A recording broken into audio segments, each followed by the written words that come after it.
Berdirinya Kerajaan Kutai yang pertama adalah di Gunung Jahitan Layar. Nah, di situ menurut dalam silsilah turunnya Aji Betara Agung Dewa Sakti daripada Jangkat. Jangkat itu artinya kayangannya. Lembu Suwana adalah hewan mitologi, namun sebenarnya yang mau disampaikan di situ adalah filosofinya terhadap kerajaan ini sendiri. Kakek saya, kalau kami bilang itu Datuk ya, kami panggil Datuk Sultan Haji Muhammad Parikesit. Jadi kami manggil beliau itu Tok Haji. Ya. Ingat ya, abad ke-21 Kutai itu hidup atau mati.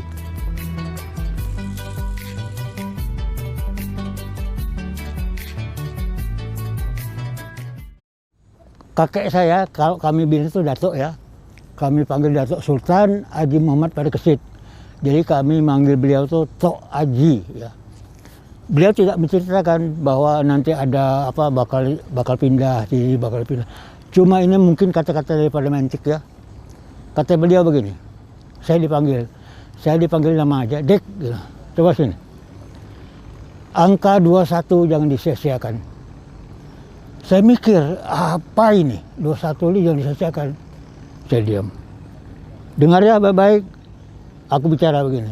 Yang terkenal pada saat itu dan tercatat di prasasti adalah Raja Mulawarman yang memberikan sekitar 25.000 sapi yang dikurbankan.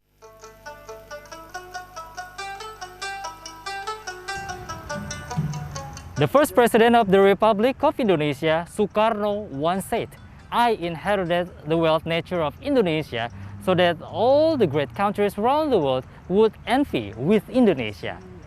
I agree 100% with him because those priceless legacy scattered all over Nusantara in 33 provinces from Sabang until Merauke.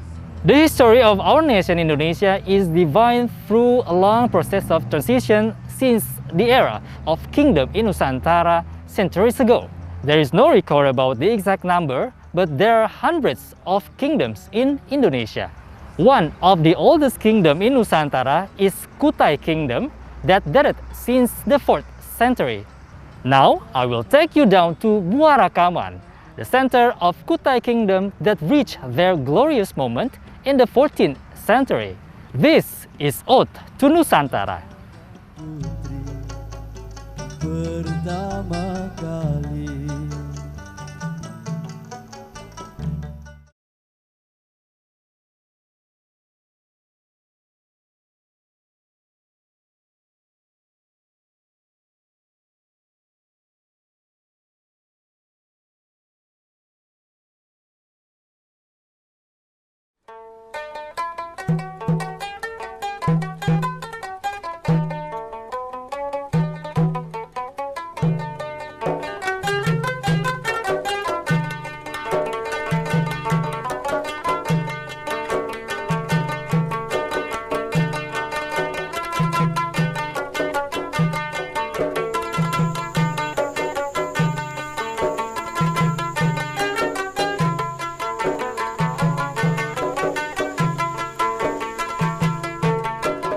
I am now in Muara Kaman, which is strongly believed as the center of Kutai rural area or Old Kutai City.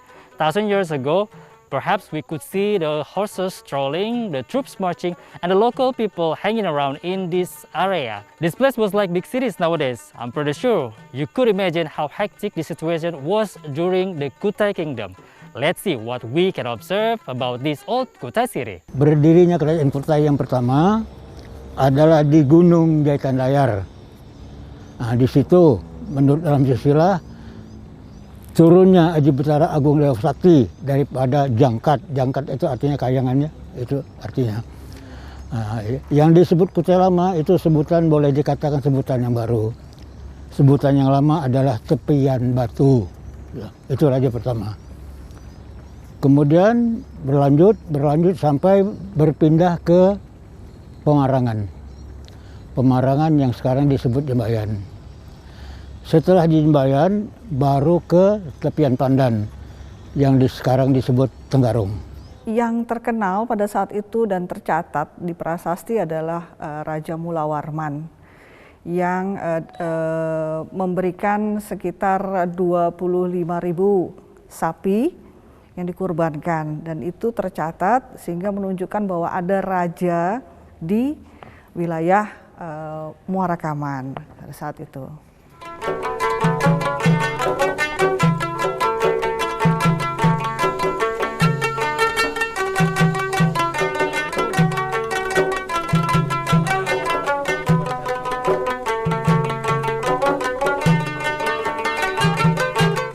Talking about Kutai is quite complicated due to the limited data and source. Experts believe that there are more to observe about Kutai. The looting of the Kutai historical ornaments by the local people has caused the confusion. Hanya pengaruhnya besar, seperti Kota Bangun, Muara Muntai, pokoknya ke hulu itu pengaruh daripada Muara Kaman itu tadi, ya. Nah, jadi sangat besar sekali. Nah, kenapa terjadi peperangan? Ya kita katakanlah peperangan itu hanya perbedaan agama tadi, perbedaan agama.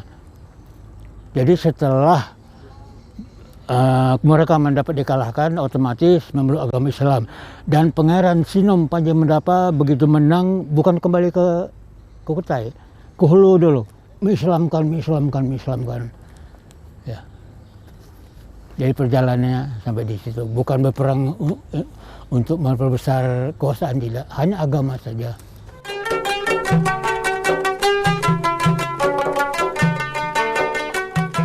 One of the living legends that still preserved from the ancient time up to this moment is Lembu Swana. Lembu Swana adalah hewan mitologi. Namun sebenarnya yang mau disampaikan di situ adalah filosofinya terhadap kerajaan ini sendiri. Ada dua makna sebenarnya. Makna pertama bahwa keberagaman yang ada di tubuh Lembu Swana ini itu menunjukkan bahwa kita menerima keberagaman, gitu, dari mana saja. Secara filosofi lagi, bahwa Lembu Swana ini, jika kita menjadi raja, karena ini juga sebenarnya kan ceritanya, legendanya adalah tunggangan para raja.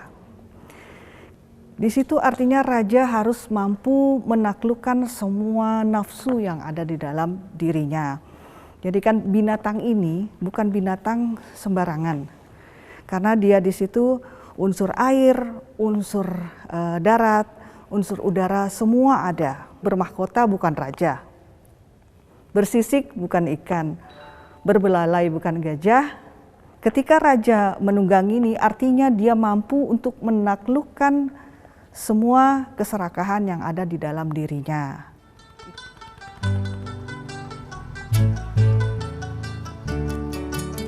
The tremendous glory gained by the Kutai King Mulawarman would not take place without the existence of this river I'm going to show you. The river plays really significant role in the history of Kutai Kingdom as one of the greatest rulers in its era as the center of economy. I will take you to a remarkable tour after this.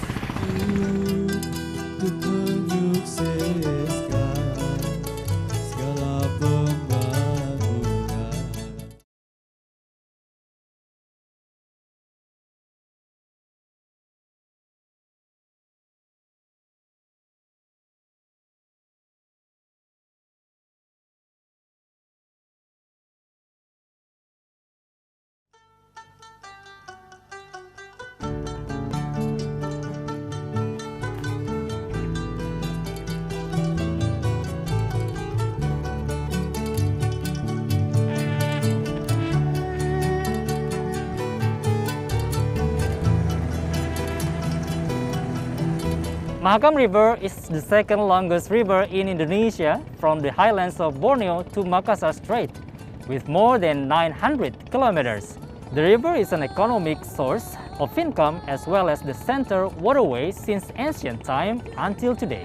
The early Indian and Chinese explorers in the 4th century made use of this river to expand their trading activities.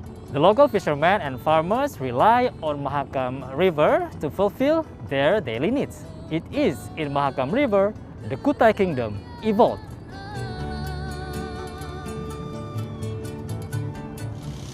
Maha besar, Mahakam, artinya tempat yang besar. Nah, karena dulu kan tidak ada jalan darat. Jalan darat memang tidak ada dulu. Pakai sebelum ada kapal kan perahu, rakit juga. Jadi memang tempat pengganti daripada perjalanan di darat itu. Kalau dulu airnya jernih. Kalau dulu, kalau kita jalan haus turun aja. Minum. Sekarang minum lumpur kita kalau langsung.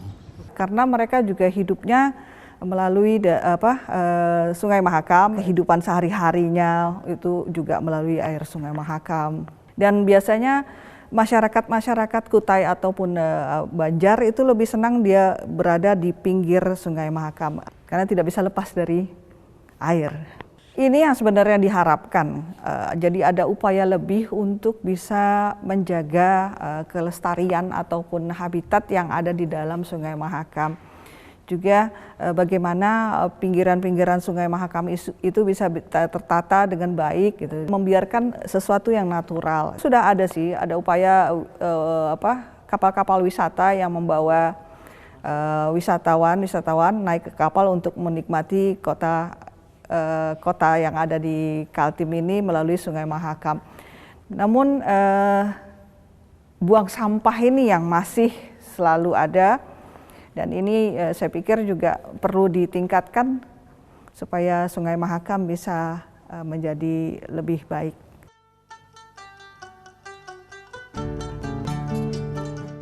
Through the Great Mahakam River, the diplomatic relationship of Kutai Kingdom was broadly established to the neighboring countries in Asia and other kingdoms in Nusantara.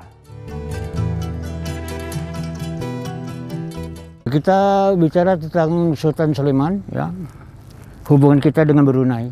Istri beliau, Aji Ratu Bunga Saroja atau Aji Ratu Purbaya binti Sultan Datuk Seri Begawan, Kerajaan Brunei Darussalam, melahirkan dua orang anak laki-laki.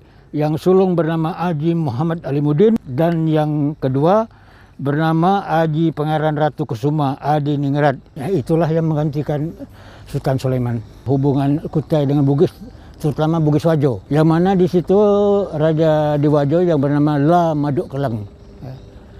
La Maduk Kelang punya anak diantaranya yang bernama La Peta Sibengareng. La Peta Sibengareng punya anak perempuan yang bernama Idoya. Jadi nama lengkap Idoya, Ratu Idoya Daeng Risompa, itu dari Wajo. Idoya diperistri oleh Sultan Haji Muhammad Idris. Ya. Jadi di situ ada hubungannya. Perkawinan Sultan Muhammad Idris dengan Ratu Idoya, lahirlah seorang anak yang bernama Haji Muslihuddin. Jadi di Kutai berundinglah 5 saudara. Mahayasakti, Surawangsa, Indrawangsa, Dharmawangsa, Maharaya Sultan berunding. Bagaimana kita ini punya adat, tapi kelihatannya ini tata keramanya belum sempurna. Jadi pada saat itu yang di mana-mana terdengar yang sempurna tata keramanya adalah di Majapahit. Jadi berunding-berunding, 2 orang berangkat ke sana. Maharaya Sakti, kakak yang paling tua, dengan yang paling muda, Maharaja Sultan. Maharaja Sultan khusus belajar di Kedaton dengan Patih Hijamada. Dipelajari bagaimana keamanan, bagaimana pertahanan, dan sebagainya. Nah, sedangkan Maharaja Sultan itu khusus di Keraton. Belajar dengan Ratu Brahmawijaya. Mempelajari tata krama di dalam adat. Garis besarnya, beliau kembali ke Kutai membawa Sabda Pendeta Ratu, selikur ilmu menerima kuhumi. Ada Pedagang-pedagang dari Tiongkok, terus kemudian kesininya di abad-abad yang sudah lewat dari abad 15-16 itu sudah ada dengan Belanda, juga dengan beberapa negara-negara tetangga. Putri Aji Bidara Putih yang menikah dengan Pangeran Cina, bisa contoh misalnya dengan Brunei Darussalam. Mahakam River is the mother of all people in East Kalimantan. She nurtures, educates, protects, and caresses us all. Yet, she doesn't ask anything in return. Is that the reason why the government planned to move the capital city in East Kalimantan? I'll be right back after this.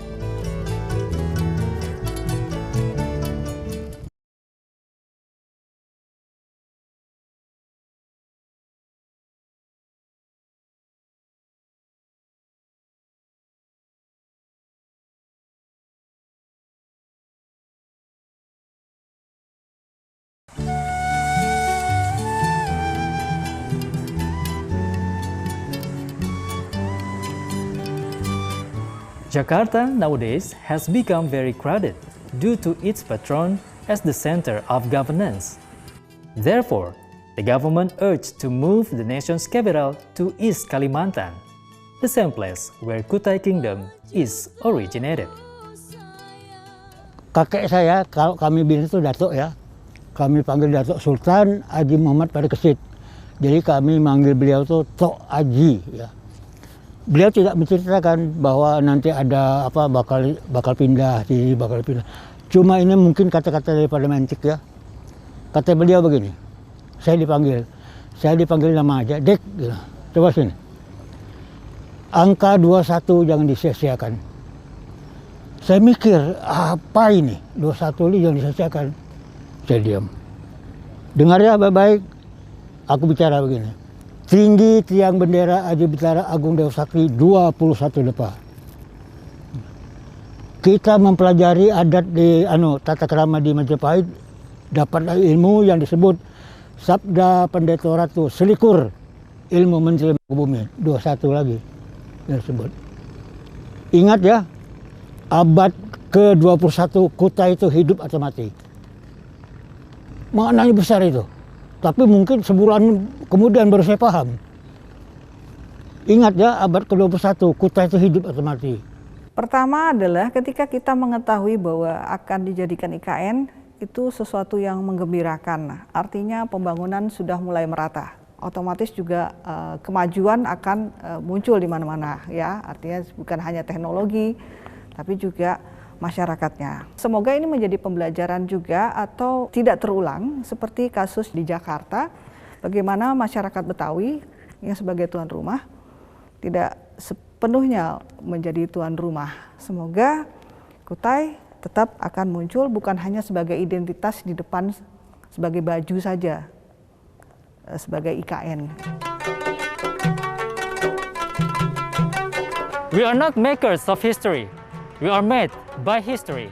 Martin Luther King Jr. once said, Kutai, as one of the oldest kingdoms in the history of Nusantara, is a legacy that we have to preserve. For the sake of our ancestors, for the sake of our Nusantara and Indonesia.